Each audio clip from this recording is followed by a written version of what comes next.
एक प्लेनेट है जो अर्थ से 38 मिलियन किलोमीटर दूर है और अर्थ से काफी ज्यादा सिमिलर है। साइज में ऑलमोस्ट आइडेंटिकल और मैस में भी ऑलमोस्ट सेम, अर्थ का लिटरल ट्विन। लेकिन ये प्लेनेट अर्थ जैसा नहीं है, ये एकदम जहन्नुम है जिसका सरफेस टेम्परेचर 480 डिग्री सेल्सियस जो कि 1 सेकंड में लेड को भी पिघला कर रख दे, और एटमॉस्फेरिक प्रेशर अर्थ से 92 टाइम्स ज्यादा जो कि आपको कुछ सेकंड में ही क्रश कर रख दे, और उसमें पाए जाने वाले क्लाउड सल्फ्यूरिक एसिड से भरे हुए जो 24 घंटे उस प्लेनेट की सरफेस पर बरस रहे हैं, और हर कुछ किलोमीटर के बाद एक्टिव वोल्केनोस मौजूद हैं। Welcome to Venus.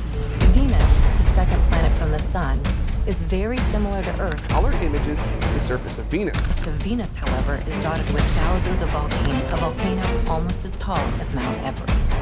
वो प्लेनेट जो कभी अर्थ जैसा था और आज हमें अर्थ का फ्यूचर दिखा रहा है।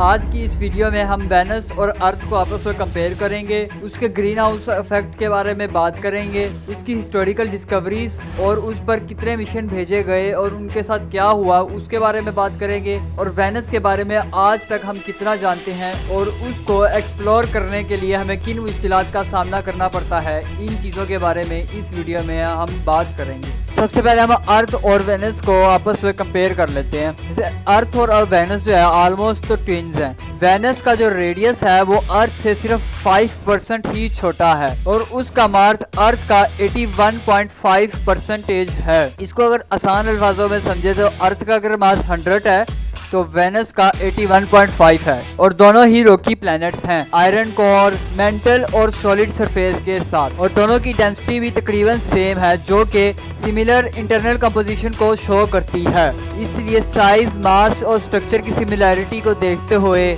वेनस और अर्थ को प्लैनेटरी ट्विन्स कहते हैं। तकरीबन बिलियन ऑफ ईयर्स पहले वेनस के ऊपर ओशन मौजूद था। वेनस के ऊपर एक क्लाइमेट था, शायद ये 2 से 3 बिलियन ईयर तक हैबिटेबल भी रहा होगा, और फिर रनवे ग्रीन हाउस इफेक्ट हो गया जिसकी वजह से इस प्लेनेट के ऊपर गर्मी बहुत ज़्यादा बढ़ गई, और वेनस की जो हीट जो बाहर निकलनी चाहिए थी वो उसी में ट्रैप होती गई, और सन के भी करीब होने की वजह से ये इस पर एक्सट्रीम हीट की वजह से तबाही मच गई।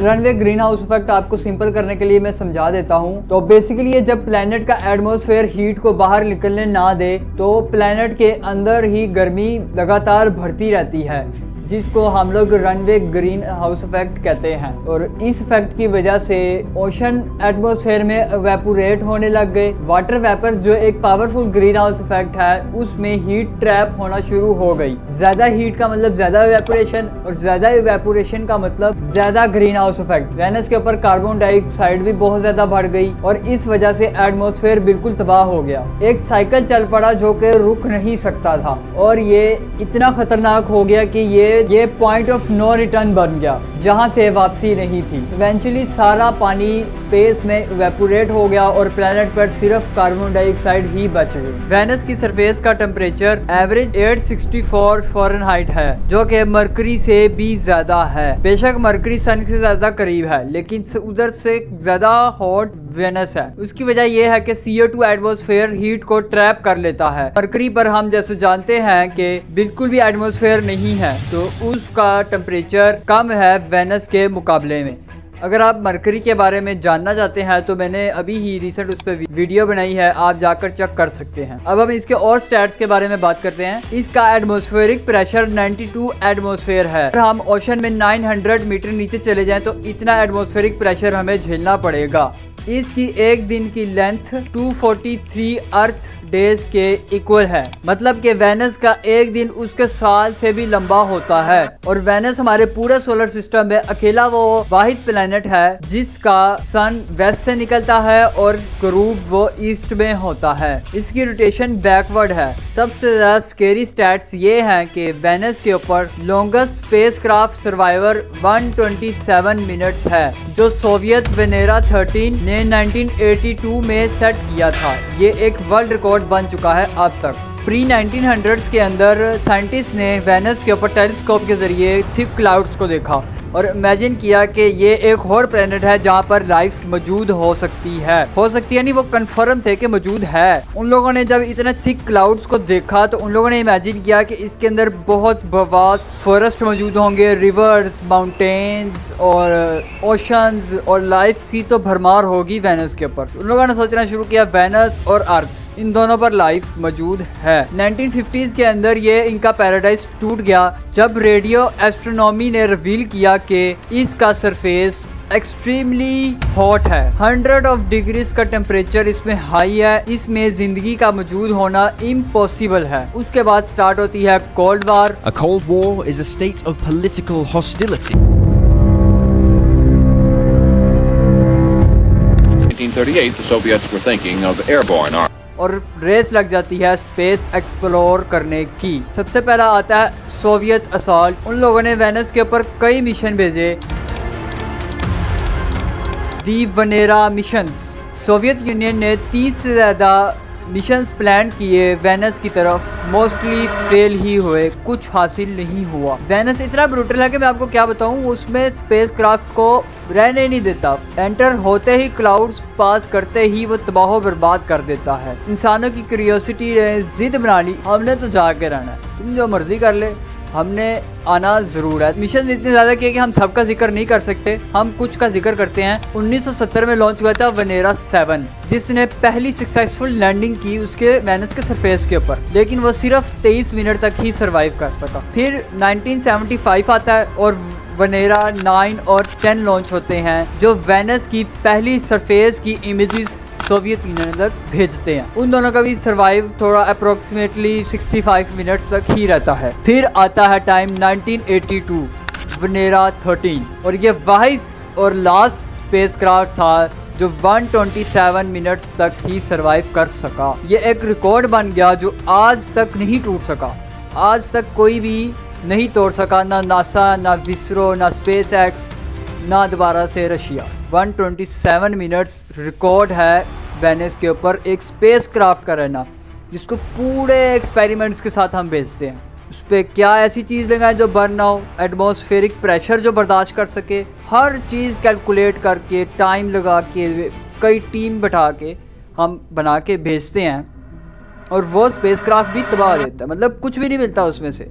वो तस्वीरें जो खींच के 127 मिनट्स में भेज दी, उससे आज तक हमें पता है कि वेनस के ऊपर ये सरफेस है, उसके ऊपर ये टेम्परेचर है, वो ऐसा दिखता है। अच्छा, हमने सोवियत यूनियन की तो बात की, आपको भी हैरानी हो रही होगी कि हमने नासा की, अमेरिका की बात क्यों नहीं की, तो उनकी बात भी आती है, समझाता हूँ। 1962 के अंदर मैरिनर 2 ने पहली सक्सेसफुल प्लानिटरी फ्लाईबैक की वेनस की हेल्प से। प्लानिटरी फ्लाईबैक होता क्या है वो भी आपको समझा देता हूँ। जब कोई स्पेस क्राफ्ट किसी प्लेनेट के करीब आए और वो करीब से गुजर रहा हो और उस प्लेनेट या मून की ग्रेविटी को यूज करते हैं वो अपनी डायरेक्शन या स्पीड को चेंज करे बिना लैंड किए, इसको हम लोग कहते हैं प्लानिटरी फ्लाई बाय। लेकिन रियल गेम चेंजर था मैगेलन मिशन, जो कि 1989 से लेकर 1994 तक चला। मैगेलन ने वेनस के 98% सरफेस को अनप्रेडिक्टेड डिटेल्स में मैप करना शुरू किया, जिसकी रेजोल्यूशन 100 मीटर से भी ज्यादा बेहतर थी। इस मिशन ने रिवील किया कि थाउजेंड्स ऑफ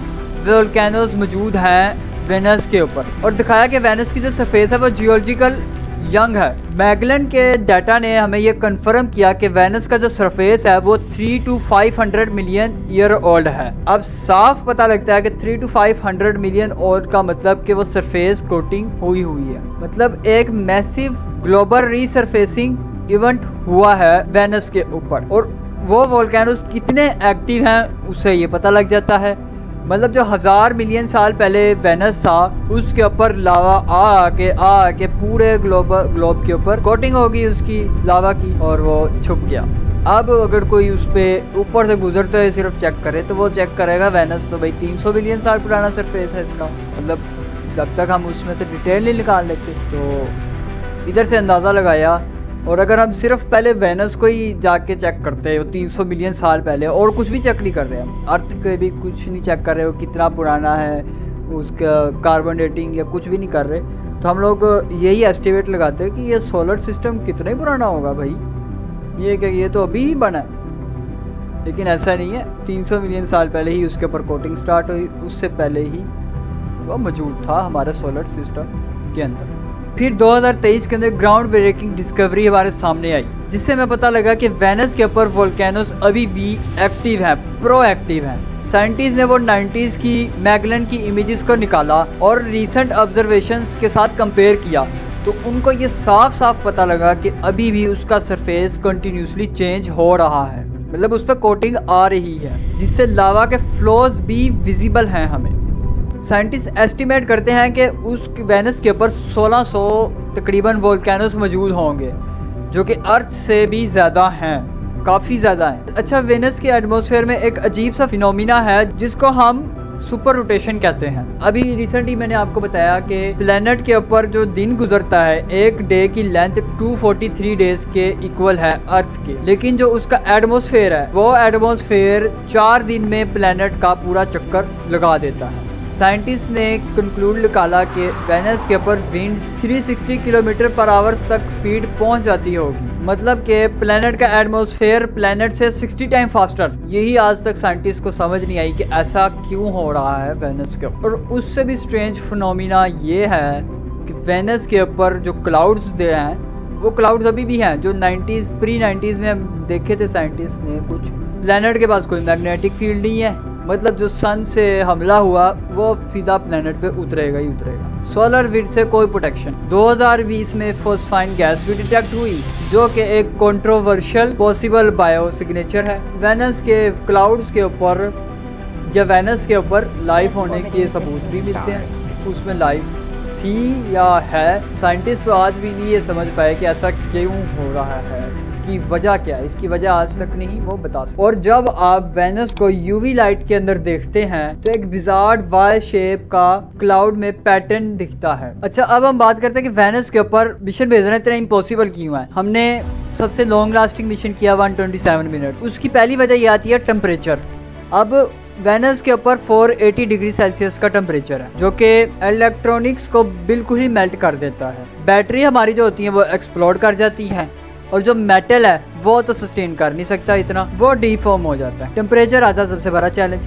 और दूसरे नंबर पर आता है प्रेशर। 92 एटमॉस्फेयर का प्रेशर, जो कि सबमरीन 90-100 मीटर नीचे ओशन के हमें मिलता है। अंदाज़ा आप कंपेयर के लिए बता रहा हूँ, आप लगा लें अंदाज़ा कि कितना ज़्यादा प्रेशर है जो कि सहना पड़ता है हमारे स्पेसक्राफ्ट को। और तीसरा चैलेंज आता है सल्फ्यूरिक एसिड की रेत, मतलब सल्फ्यूरिक एसिड की जो बारिश हो रही है वो हमारे लिए तीसरा चैलेंज बन के आता है। अब मेटल चारों तरफ से घेरा हुआ है वेनस में, टेम्परेचर उसका इतना हाई कि हम लोगों के पास इस तरह के इतना ज़्यादा रिसोर्सेज नहीं है, हम लोगों को काफ़ी रिसर्च करनी पड़ती है। और प्रेशर इतना हाई, और फिर ऊपर से सल्फ्यूरिक एसिड भी है।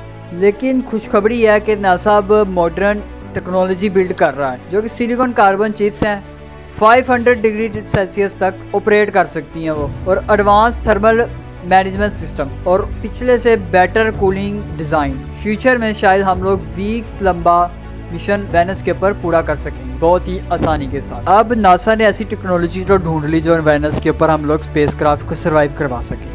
अब नासा फ्यूचर प्लान्स कर रहा है कि हम लोग फ्यूचर में इसके ऊपर मिशंस भेजें, जिसमें से 2029 जून के अंदर वो भेजेगा मिशन, जो कि जून 2029 में लॉन्च होगा डाविंची एक एटमॉस्फेरिक डिसेंट प्रोब है, मतलब कि ये वेनस के एटमॉस्फेयर के अंदर 1 घंटे के सिलसिले में आराम से नीचे उतरता जाएगा। मिशन जो है नोबल गैसेस का एनालाइज करेगा, जो प्लेनेट के फॉर्मेशन के बारे में हमें बताएंगी। ये पहली बार होगा कि वेनस की वो हाई रेजोल्यूशन के साथ हमें इमेजेस भेजेगा। और अगर हम लोग जून 2029 में लॉन्च करेंगे इसको, तो इसको वेनस तक पहुंचते 2031 तो लग जाएंगे, तब ये जून 2031 को उसके ऊपर पहुंचेगा और अपना ये जो काम है हाई रेजोल्यूशन इमेजेस और सारा गैसेस के बारे में हमें बताना तब शुरू करेगा। फिर हमारा प्रोग्राम है 2031 का, वेरिटास नाम का मिशन स्पेसक्राफ्ट जो है लॉन्च करना है। ये डाविंची की तरह नहीं है, ये एक एडवांस्ड रडार ऑर्बिटर है जो कि मैगलन से भी बेहतर मैपिंग करेगा। मैंने आपको पहले बताया था ना कि उसकी मैपिंग की वजह से हमें बहुत ज़्यादा हेल्प मिली, तो ये उससे भी बेहतर मैपिंग करेगा वेनस की। ये एक्टिव जियोलॉजी भी डिटेक्ट करेगा और 3D टाइपोग्राफी भी क्रिएट करेगा। इस मिशन का सबसे मेन जो हमारा मकसद होगा वो ये पता करना होगा कि वेनस अभी कितना जियोलॉजिकल एक्टिव है। जैसे मैंने पहले बताया था कि उन लोगों ने जब मैगलन को भेजा था पहले, तब बहुत यंग था जियोलॉजिकल, तो एक्टिव था, लेकिन 2031 में जब भेजेंगे तो तब चेक करें कि अब कितना एक्टिव है। तो अब ये 2 मिशन भेजेंगे नासा, डिफरेंटली होगा दोनों का काम। एक जो है सरफेस पे जाएगा, एक उसके ऊपर ही ऑर्बिट करेगा और उसकी मैपिंग करेगा। अच्छा, अब नासा के लॉन्च से पहले इंडिया का शुक्रयान 1 है वो भी 2028 मार्च के अंदर वेनस की तरफ जाएगा। ये इसरो का पहला मिशन होगा जो वेनस की तरफ जाएगा और 2028 मार्च के अंदर लॉन्च होगा। ये एक ऑर्बिटर होगा। मिशन को 18 सितंबर 2024 में अप्रूवल मिली थी कि ये मिशन वेनस की तरफ कंडक्ट किया जाएगा। अब इसके ऊपर वर्किंग स्टार्ट है, 2028 में ये लॉन्च हो जाएगा और यूरोप भी वेनस की तरफ जाने के लिए तैयार बैठा है। ESA का एनविजन ऑर्बिटर अर्ली 2030s में लॉन्च होगा। ये सब सरफेस रडार सराउंडिंग करेगा और ये जो मिशन है इसका यूरोप का, तो ये नासा के साथ कोलैबोरेशन के साथ किया जाएगा। इसका डाटा और सारा इसके ऊपर जो साइंटिस्ट और सारा खर्चा है वो दोनों मिलकर करेंगे। अच्छा, अब साइंटिस्ट और हमारे लिए सबसे बड़ा क्वेश्चन ये है कि 2020 के अंदर जो फॉस्फाइन गैस मिली थी वेनस के क्लाउड्स में, वो बहुत ज़्यादा शौक में डाल देती है हम लोगों को, क्योंकि वो अर्थ पर सिर्फ बायोलॉजिकल प्रोसेस की वजह से ही बनती है। तो वो वेनस के ऊपर क्या कर रही है, ये बहुत बड़ा क्वेश्चन मार्क लगता है कि वो कहाँ से आई और उसके बारे में हिस्ट्री क्या है, उसको पता करना है हम लोगों को। कहीं ऐसा तो नहीं है कि वेनस के ऊपर क्लाउड्स में ही लाइफ जो है रह रही हो, कि वो थिक क्लाउड्स हैं और वो इस तरह से हो कि क्लाउड्स के ऊपर ही सर्वाइव कर रही हो सारा कुछ। और वो क्लाउड जो है सरफेस से थोड़ा सा ऊपर है, जो 30 डिग्री सेल्सियस तक अप्रोक्सीमेटली टेम्परेचर बनता है। तो इतने टेम्परेचर पे तो लाइफ वैसे रह सकती है। तो उनका है कि वो जब नीचे तबाही मचाना शुरू हुई तो वो लोग ऊपर की तरफ आ गए और उन लोगों ने क्लाउड्स के अंदर ही अपने आप को रहने के काबिल बना लिया, जो एक थ्योरी बनाते हैं एवोल्यूशन की। इस वजह से वो कहते हैं कि उस पे जो क्लाउड पे है वो ज़िंदगी मौजूद है। और फिर ये भी हमें पता लगता है कि वेनस के ऊपर इतना ज़्यादा कार्बन डाइऑक्साइड आ गया और वाटर मॉलिक्यूल्स और ये जो एक ग्रीन हाउस इफेक्ट हुआ, इसमें सारा पानी कहाँ चला गया, वो भी एक बहुत बड़ा क्वेश्चन मार्क। और फिर क्वेश्चन आता है सबका कि क्या हम वेनस को ट्रांसफॉर्म कर सकते हैं कि नहीं। कुछ लोग कहते हैं कि उसके एटमॉस्फेयर से कार्बन डाइऑक्साइड को क्लीन करना, उसके अंदर वाटर को इंपोर्ट करना और उसके अंदर मैग्नेटिक फील्ड को क्रिएट करना ताकि वो हमें सोलर विंड्स जो आती हैं उनसे हमें बचा सके। तो बात करने के लिए तो ठीक है, लेकिन प्रैक्टिकली बहुत ही मतलब इम्पॉसिबल है। Practically 1000 and millions of years लग जाएंगे हम लोगों को ये काम करते करते। अगर आप मरकरी के ऊपर जो वेनस से पहले मरकरी आता है उसके क्लाइमेट्स और उसके एटमॉस्फेयर, उसके ऊपर मैग्नेटिक फील्ड, वेनस मरकरी के ऊपर जो है मैग्नेटिक फील्ड मौजूद है। उसके बारे में अगर देखना चाहते हैं वीडियो मैं बना चुका हूँ, आप जाके देख सकते हैं। वेनस के लिए अभी इतना ही काफ़ी है। दुआ में याद रखें। अल्लाह हाफिज़। सब्सक्राइब लाइक ज़रूर करें।